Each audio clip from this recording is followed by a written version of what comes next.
licensed realtor in North Carolina and South Carolina. Today I'm in Burlington, North Carolina, looking at a Windsor home community at Macintosh at the lake. There are several phases and different styles and price points in this neighborhood.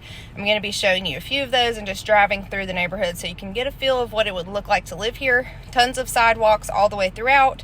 Lots of people out walking their dogs, running, that kind of thing.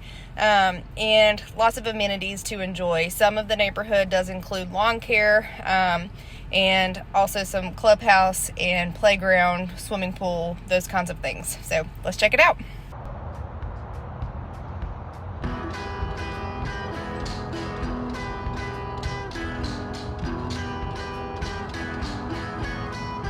This is Macintosh at the Lakes in Burlington, North Carolina.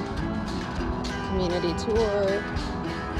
Brand new construction homes available. Great location, close to the highway.